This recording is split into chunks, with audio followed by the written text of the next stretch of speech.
My name is Terry Gordon. I'm a senior editor at the New English Review, and across the screen for me is my good colleague, retired U.S. Army Brigadier General John Adams.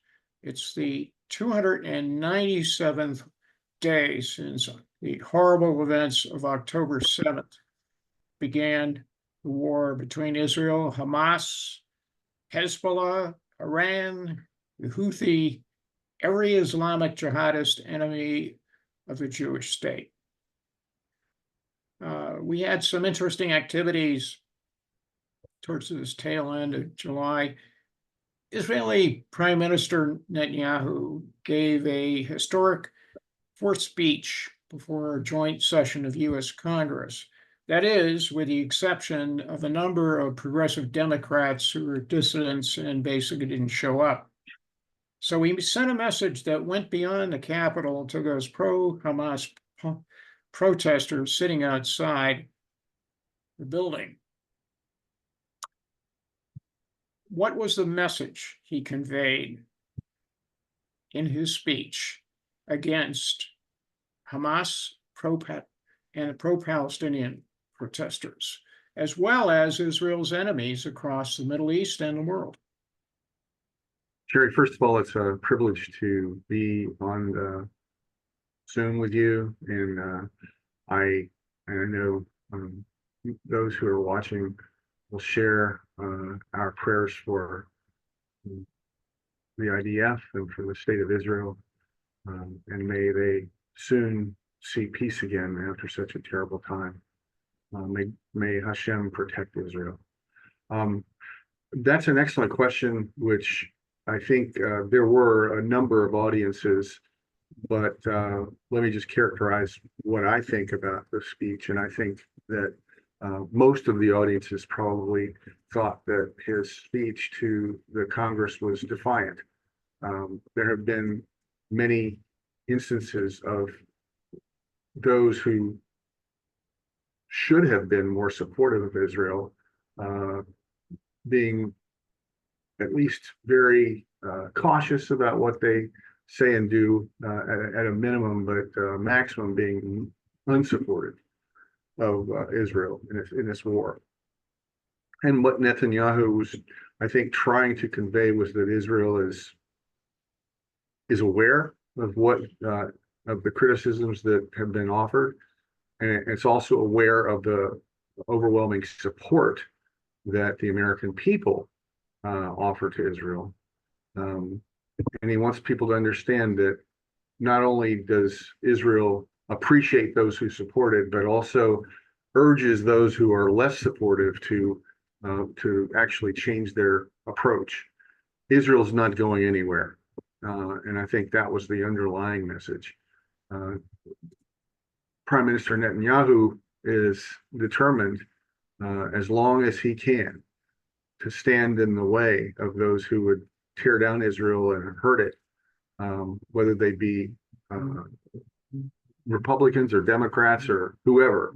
But he's in the middle of the Congress of the United States speaking to both sides, to both Republicans and Democrats, and saying Israel is not going anywhere. Israel is going to stand tough in this assault against its very survival, and that the criticism, he's listening to it, he understands it, but he's not going to give in to it. I think that was the most important message, is one of defiance and determination to stand tough in the face of not only the attack. I mean, the attack from criticism in the United States is one thing, but this is a war for Israel's survival. And Bibi Netanyahu is not going to give in. He also sent another message, too, almost like the President of the United States does during the State of the Union address. He pointed out several Israelis who had accompanied him to Washington, D.C., who were in the visitors gallery. Who were they, and what did that act convey to the world? I thought that was brilliant in the sense that he brought IDF soldiers, and he brought the families of those who have been abducted. Granted, not all of the families of the abducted were in the Congress. Some of them actually chose to be outside and protest against Prime Minister Netanyahu's visit.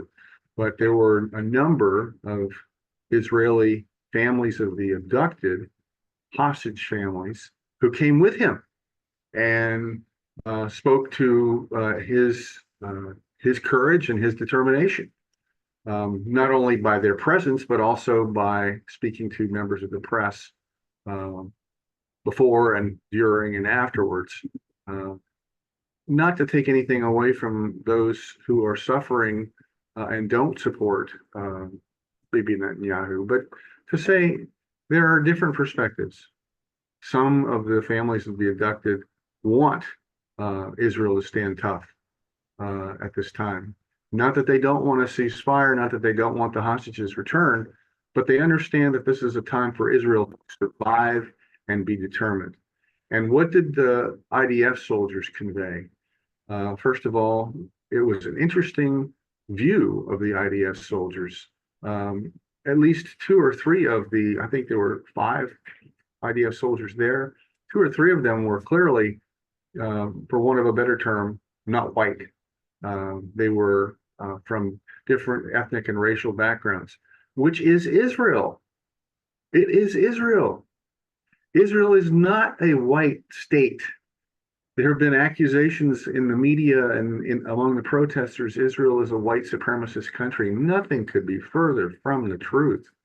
Israel is a multi-ethnic, multiracial country because so many of its people, whether they're Israeli Jews or Israeli Druze or Israeli Arabs, are not from they're not white by any definition. They are some of them are clearly. There are Israeli Jews and others who are white, but that's not Israel. Israel is multiracial, multi-ethnic, multi-religion, and I think that was clear from the sight of the IDF soldiers in the House chamber that day. This was a multiracial, multi-ethnic state. This is Israel. This is defending the people of Israel from those who are trying to destroy it. And I thought that was a really effective way to convey that message. Particularly in the case of one of the individuals you cited, who, when combat began, ran 8 miles with his weapon to essentially fight the enemy. I thought that was deserving of a Bronze Star equivalent if the Israelis had such stuff. Prime Minister Netanyahu had visits in D.C. with President Biden and his successor and presumptive Democratic nominee, his Vice President Kamala Harris. Did those encounters show a widening divide between the so-called solidarity of the United States at the official level and the state of Israel in terms of combating Hamas and Iran and the other proxies, including Hezbollah? I personally am shocked at how U.S. policy has diverged from its previous and accustomed support for the state of Israel.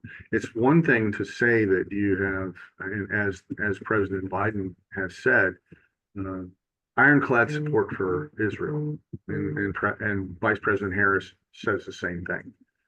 At the same time, when just to pick on one example, apparently when Vice President Harris met with Netanyahu, he urged Vice President Harris urged Prime Minister Netanyahu to conclude the ceasefire deal, but didn't mention Hamas. Why is this all happening in the first place? There was a ceasefire in effect before October 7th. Who broke it? Hamas. Who killed people on October 7th? It wasn't the Israelis. Well, they defended themselves, and maybe hopefully some Hamas attackers were injured or killed. But Hamas did this. Hamas took the hostages. Hamas holds them now. This could all end today if Hamas let the hostages go. The Israelis don't have hostages. You'd think from what you see in the media that the Israelis are holding hostages and that you have to ask Prime Minister Netanyahu to let them go. Well, that's the furthest from the truth. Hamas has the hostages. So the protesters, especially let's just say the protesters against the current policy of the Israeli government to defeat Hamas before anything can happen, insist that it's Prime Minister Netanyahu.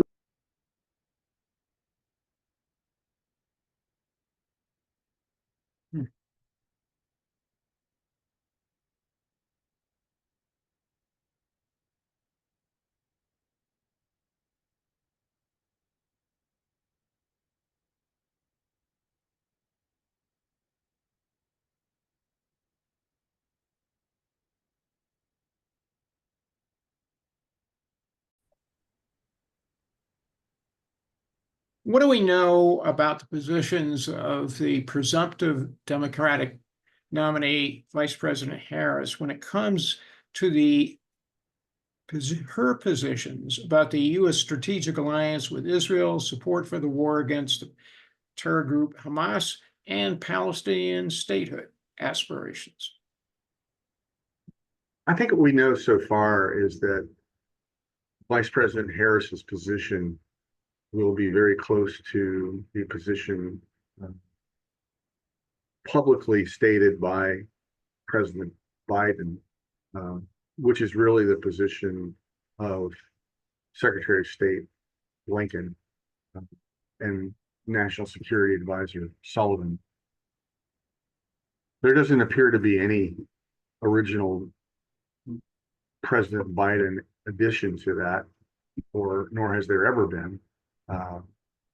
Secretary of State Blinken has called the shots for months, if not years, on foreign policy, and specifically on relations with Israel and relations with other states in the Middle East. So that there doesn't appear to be any original Vice President Harris position either. I think that all indications are that she will continue to have the policy of overtly saying that she supports Israel's ironclad commitment to their right to defend themselves, but without any, but also overwhelmed herself, and she's been even more explicit about her suffering herself because of the suffering of the Palestinian people, and that's what she referred to in her meeting with Prime Minister Netanyahu. She said, I'm dedicated to supporting Israel and its right to self-defense, but I'm overwhelmed, or I don't think that's the word she used, but something where she was particularly affected by the suffering of the Palestinian people, and that she's not going to be silent, and that she therefore insists on a ceasefire. Indications are that will be her policy, as it was the stated policy of President Biden. What she doesn't have is Biden's own 50-year-long relationship with Israel, which all indications are that that was sincere, that he is always, there's no reason to doubt that he's a Zionist. There is a reason to wonder what his Zionism means, if it doesn't equate to supporting Israel in its fight for survival, but there's no indication that he doesn't feel an attachment to Israel, that he feels as if he is a Zionist. There's no indication that Vice President Harris, either she's never described herself as a Zionist, she's never behaved like a Zionist. The fact that she has family which are Jewish is perhaps a good thing, but it doesn't appear to affect her personal dedication to helping Israel in this time of great need. So what can we expect from her? I think continuing of the same policy we've seen. Interesting that when she spoke with Prime Minister Netanyahu, she called for a ceasefire, and she wants Israel to stop the fighting. She not once did she refer to Hamas, either to October 7th and Hamas's deeds on that day, nor to the continuing holding of hostages there. In your view, this is a ticklish question to pose, but do you believe that Vice President Harris, as the presumptive Democratic nominee, represents the interests of all Democrats or just the progressive wing? I think her history and her statements and her actions so far indicates that she represents the progressive wing of the Democratic Party. I'd like to think that we have a hope for some sort of amelioration of that, because I don't believe that the future of the Democratic Party will be well served by being so tied to the progressive wing. But I think that's probably where her background and her past performance and lead her to be very closely tied to the progressive wing. After Prime Minister Netanyahu's visit in Washington, he flew down to Florida to meet with presumptive, actually Republican nominee, former President Trump at Mar-a-Lago.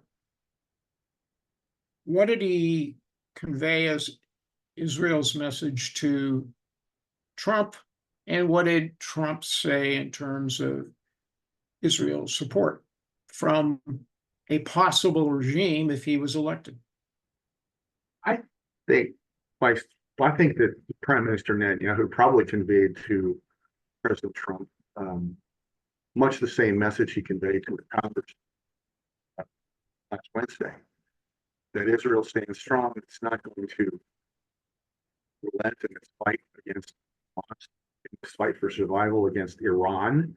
I think, if anything, the Prime Minister probably spoke in more detail about Iran than he did to Congress.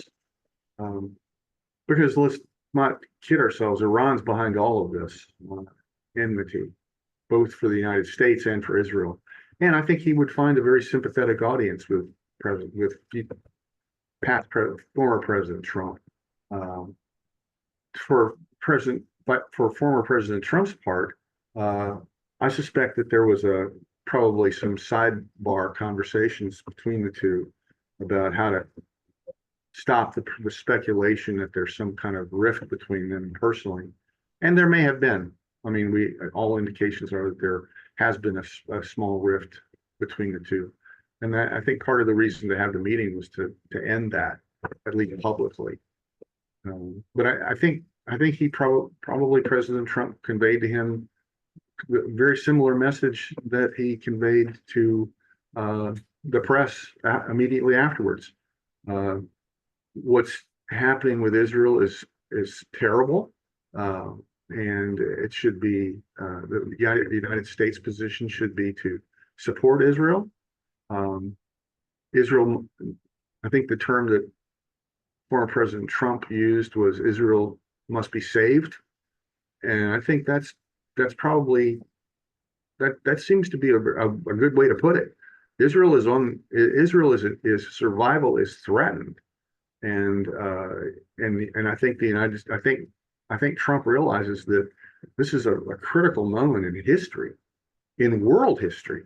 Israel is on the brink of destruction. It's not normal. It's not policy is normal. It's not a normal time, and it's not normal for the United States or its relationship with Israel. And the United States survival is an issue as well, because the same forces that want to destroy Israel want to destroy the United States. It sounds as if President Trump conveyed that message. I think he was probably careful not to get into politics so much. We know that President Trump doesn't like the Biden administration. He doesn't even need to say that. He just needs to.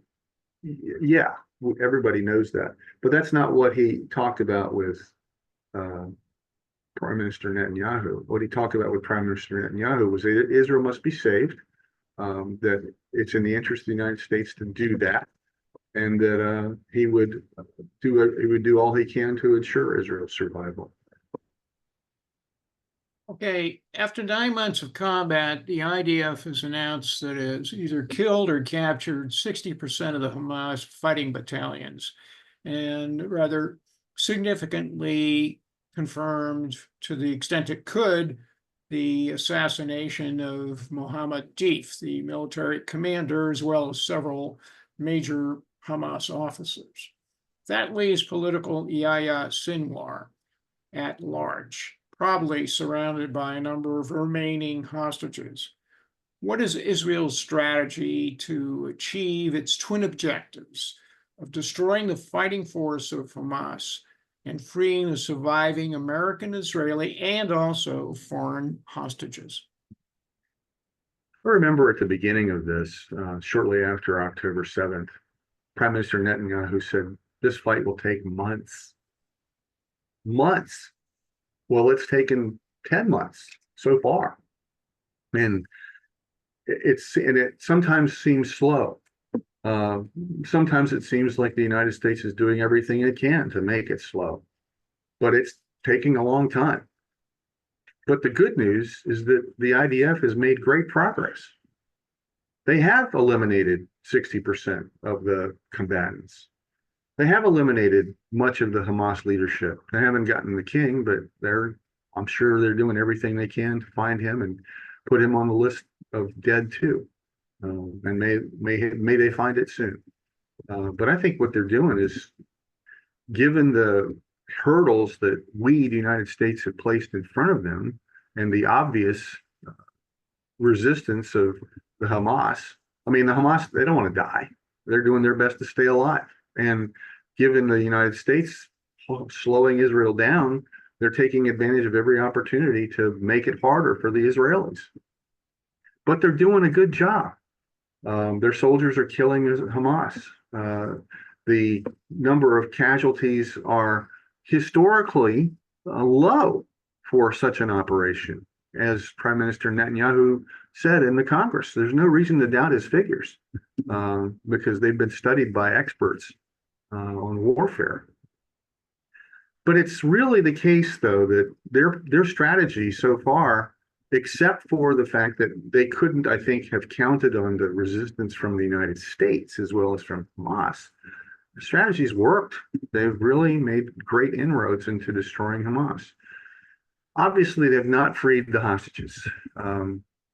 They were able to get about half of them out in the first couple months through a series of negotiations, and that has slowed down considerably.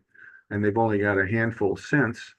But I think the more pressure that the IDF puts on Hamas, the more likely there will be mistakes, and interrogations will bear fruit, and they'll find more hostages, and may they find them all. And unfortunately, a lot of the hostages are unfortunately already dead. Many of them died in the first part of the war, and we didn't know it until later. But it's hard to know how many remain.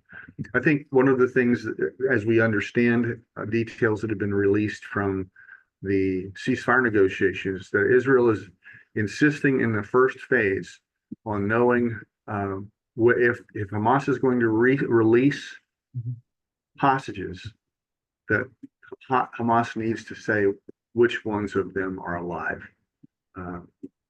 Obviously, it would be the best if all hostages, live and dead, were to come back. They all need to be returned. But the focus needs to be on getting the hostages who are alive, because the longer they're in captivity, the more at risk they are.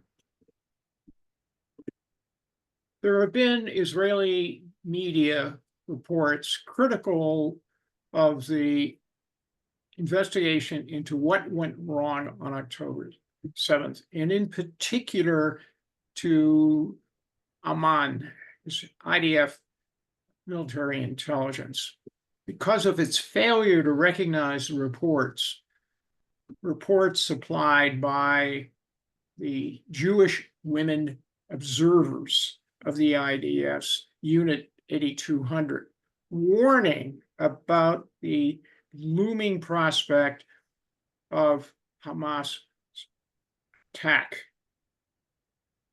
These valiant women were murdered, abducted, raped, and we face an uncertain fate in Gaza. How severe, in your professional opinion, was the intelligence failure on October 7th? I would say that the intelligence failure was so destructive that it led to the success of the Hamas attack. Israeli military intelligence, Amman, bears the brunt of that failure. And unfortunately, IDF soldiers and Israeli civilians paid the price. What exactly happened, I don't think we know yet, but there seems to be enough question about how Amman ignored the initial reports as well as the predictive reports that many of the observers transmitted, either willfully, which can happen and probably did, but or just because they were very poorly conveyed, not by the people not by the observers, but by those who transmitted the message back to the IDF command. I'm sure that'll come out. I don't know. I don't know the details. I know what's been reported. Probably a lot of it is true. The observers, bless them for what they did. They defended Israel with honor and confidence, according to all reports, and they were let down by the senior officials in Amman. Unfortunately, on July 27th, Hezbollah launched an Iranian rocket that slammed into a soccer field in the Israeli Druze community of Majdal Shams, which lies between Lebanon, Israel proper, and Syria. Let's give that some focus on the Golan Heights. 12 youngsters were killed. 30 to 40 youngsters were injured. And that forced Prime Minister Netanyahu to shorten his stay in the U.S. and skedaddle back to deal with problems that in the wake of this horrible attack, not the least of which were world concerns about whether this was going to lead to an expansion, essentially, of the war in the north, as well as whether or not it would impact on a ceasefire in Gaza proper. So, firstly, there's another aspect of this. The world media keeps prattling a statement that Israel occupies the Golan. And I think the reality is that Israel has annexed it after fighting 2 wars there in 67, 73. The Knesset passed an annexation bill in 1981, as I recall. But even the historic Jewish homeland included the Golan. That goes way back to the Balfour Declaration era. What then is the reality that Israel is coping with in terms of retribution or revenge for this dastardly attack? Well, one of the considerations is, yes, Golan was captured in the 67 war and defended effectively in the Yom Kippur War, 1973. But the U.S. has already recognized Israel as the sovereign nation over the Golan. So our country, the United States of America, it's not an issue for us. It's Israeli territory. And everybody who lives there is an Israeli. if they want to be. There's been no attempt to force the Druze population. The Majdal Shams is a majority Druze town.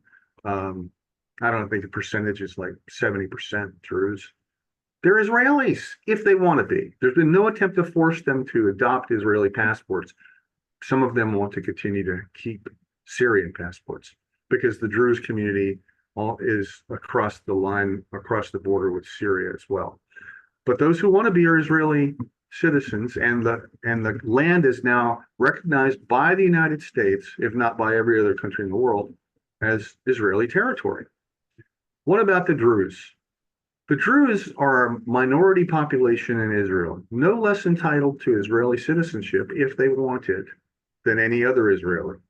And they may not be Jewish, they're Druze, which is a different sect of, it's not even a sect of Islam, it's its own religion. They've been separate for almost 2,000 years. And they don't plan to convert to Muslim or to Judaism. They're Druze. Israel recognizes that and treats them with equality under Israeli law. They are, by all intents and purposes, Israelis. So when you look at what happened in Majdal Shams, you see that Hezbollah killed Israeli children. Druze, Jewish, Muslim, doesn't matter, they're Israelis.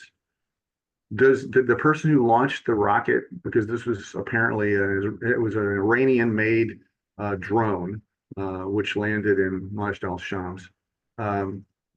Did the people who launched the rocket know that they were going to kill young Israeli Druze? Probably not, because it's a pretty inaccurate weapon. But they knew they were launching it at Israel. They intended to cause damage and casualties.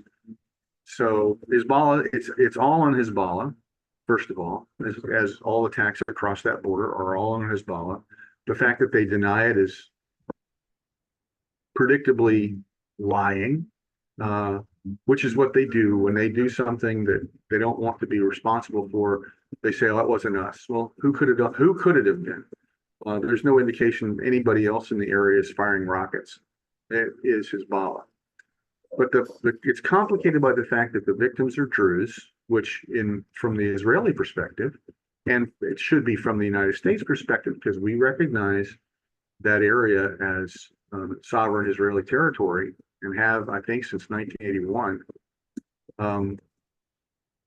It's an attack across an international border that kills citizens of Israel. So it demands response. What the response will be, I think, only in the Kiryat, which is their Pentagon. They know what they're going to do. They'll tell us when they do it. Why would they release the plans ahead of time? And I hope that they do respond. I think that it requires a response, not a simple tit for tat response, but an overwhelming response that will deter future attacks. I think that's why the United States, at least diplomatically, is trying to prevent escalation, because it will be terrible on both sides. But I hope Israel deals with it, because continuing on the same path is just asking for more trouble later. It's a terrible time for Israel. There's no good time to go to war. You don't know what's going to happen. Everybody gets hurt, but sometimes not going to war is worse than going to war and solving the problem. We will see what happens. Well, it was an interesting parallel development that occurred when Prime Minister Netanyahu was in the United States. The Chinese foreign minister convened a coalition of Palestinian terrorist and resistance groups in Beijing. What was the message behind the staged event by the Chinese Communist Party government of President Xi Jinping to the Arab governments in the Middle East, Israel, and the world? One message is that they equate and treat with equanimity the representatives of Hamas and Fatah. They're the same people. They want the same things. There was never any question that Fatah would support Hamas in this conflict, but now it's explicit. They want to support this conflict. together. And the Chinese are saying they support it too. So I think this puts China on Hamas, the side of Hamas and Fatah and the Palestinian violence against Israel. I don't think there's, I hope nobody seriously ever doubted that, but China's made it explicit. There's The second message is that China wants to be dominant in Middle East policy. They've already was almost a year ago. China had a rapprochement with Saudi Arabia. They recognized Saudi Arabia recognized China as a peacemaker. They welcomed them in Riyadh. China wants to play. They want to be part of the solution, whatever that is, to the Palestinian issue. Well, they've got what they wanted. They now linked the two belligerents with each other publicly. So I think those are two most important issues. One, Fatah and Hamas. There's no question that they're working together under Chinese sponsorship. And there's no question that China wants to be part of the Middle East solution, including the Palestinian problem. That's not only one provocation, but there was another one. On July 26th, the first joint Chinese-Russian military intrusion in the airspace of the U.S. near Alaska was repelled by U.S. and Canadian NORAD fighters. What was the message behind that action? It was a message. It was a message of weakness on the United States' part, although we repelled the overflight or the intrusive flight.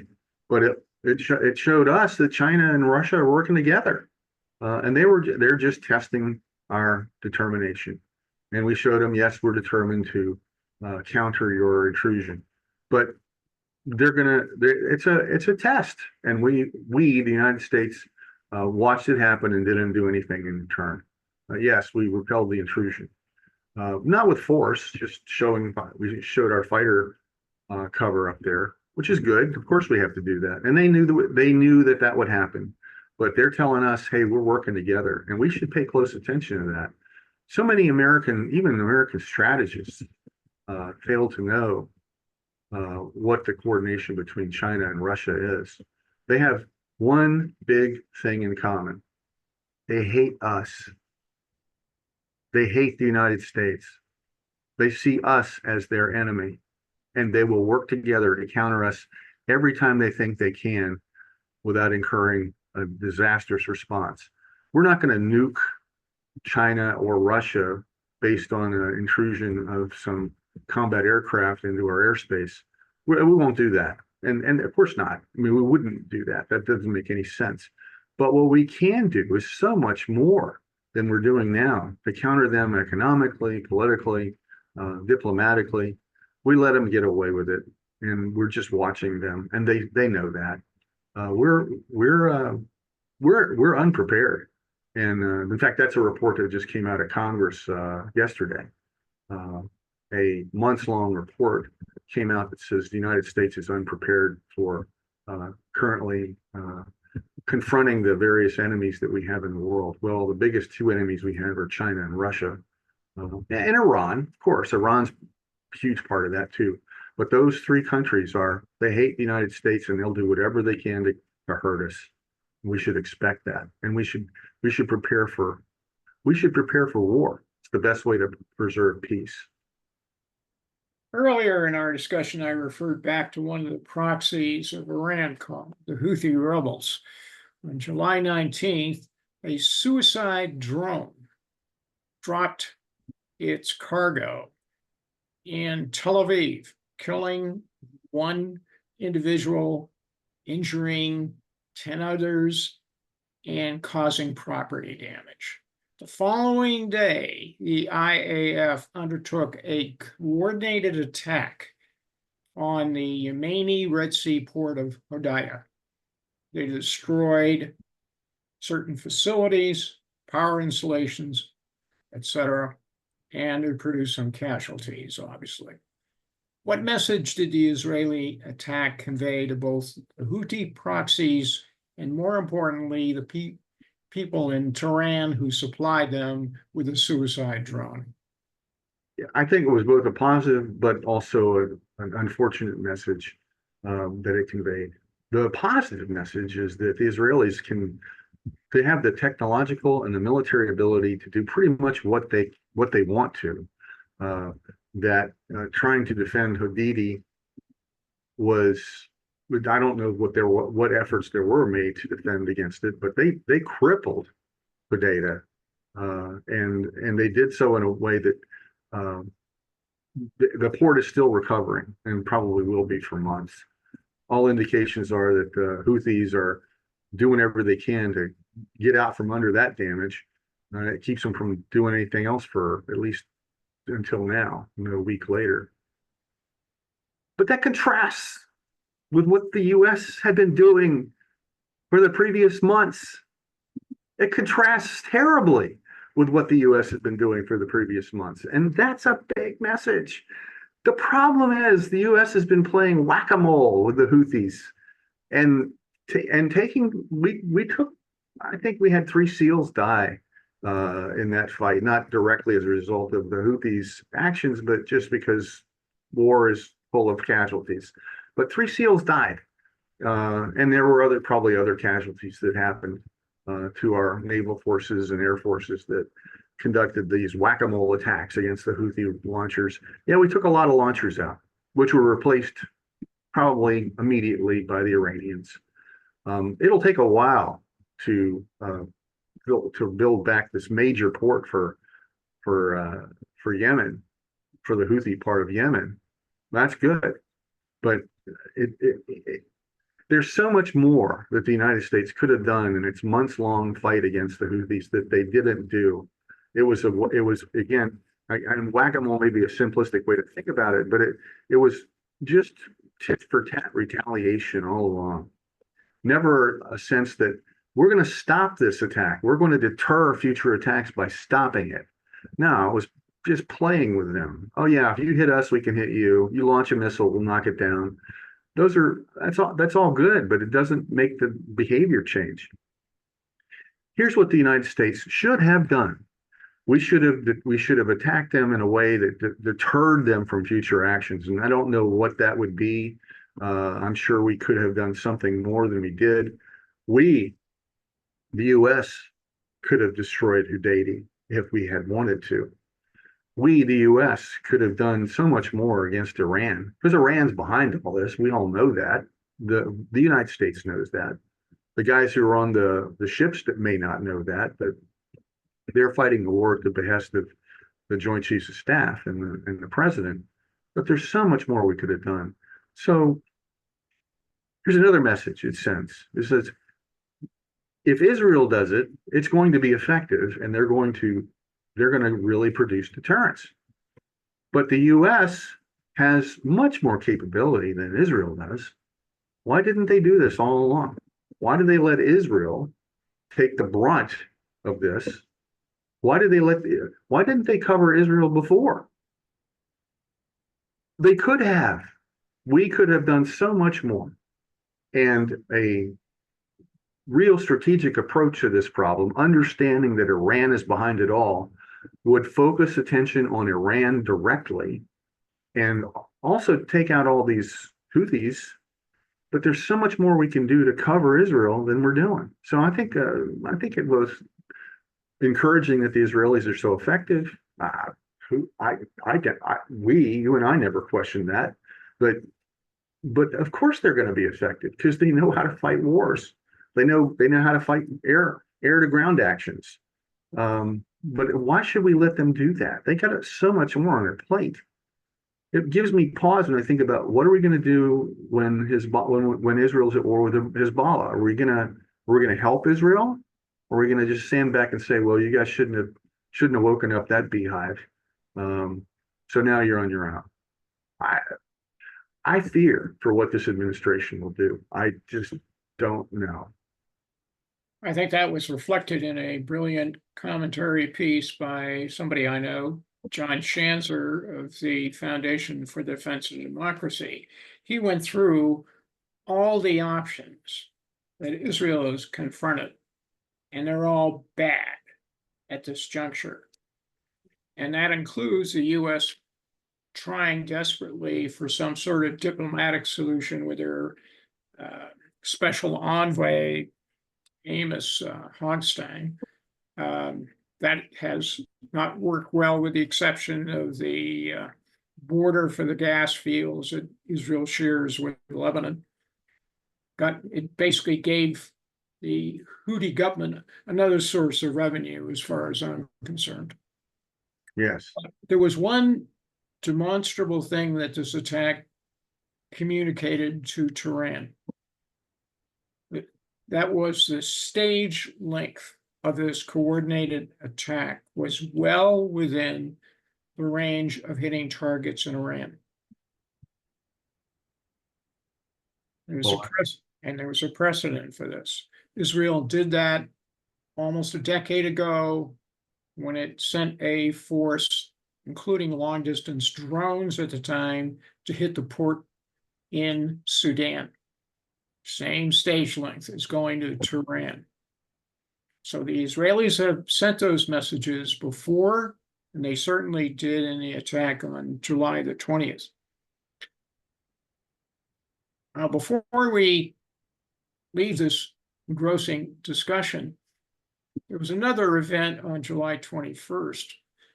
We had US B-52 Model H aircraft that departed from Barksdale, Louisiana Air Base, and they flew north and over the sea, the Beirut Sea, and that essentially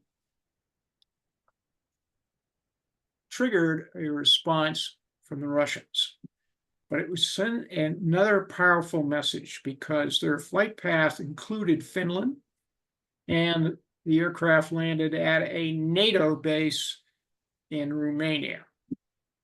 So what is the story behind that strategy, and how long can the U.S. Air Force retrofit a nearly 100-year-old aircraft?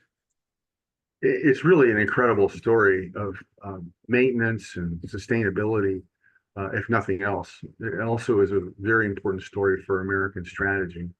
The B-52 is among the oldest weapon systems we have. If you count the C-130 aircraft as a weapon system, which I think it is, because it carries weapons too. But the B-52 is one of our oldest weapon systems. It's many of the parts that were made for the original versions of the B-52, the manufacturers have gone out of business. So they have to figure out what they replace those original parts with now, and they've been doing a great job. Why is it still in service? Because it's really relatively inexpensive to maintain. It's also very sustainable, easy to operate. The aircrew training takes much less time than it takes to train a B-1 or a B-2 crew. And so in terms of sustainability from a personnel and maintenance and equipment standpoint, it's a really good system. It can stay in the air with refueling for up to 72 hours, which is why you see this wild flight path from Louisiana to the Barents Sea to Finland to Romania. Well, it can stay in the air for 72 hours with refueling, and that's what they do with it. It can carry nuclear weapons. It doesn't have the same ability to carry the same bomb load as, let's see, a B-1. B-1 has a bigger bomb load, but it can't carry nuclear weapons. A B-2 can. A B-1 is much faster. It's supersonic. B-2 is subsonic, or B-52 is subsonic. So it's a great platform. And it wouldn't be so great if there were efforts made by major military powers to shoot it down. Nope, Russia's doesn't appear to plan. They haven't tried to shoot it down. If they tried it, they probably could. China could probably do the same thing. Iran may or may not be able to shoot it down, but Iran's not at the same level of air defense that Russia and China are. but it's a very versatile platform, very high performance for what it's intended to do, carry both nuclear and non-nuclear weapons. It does a great job. Message to Russia is we can do anything that we want. We won't try to enter your airspace, but we will carry the fight to countries on your periphery. We can touch them. We can defend NATO with it.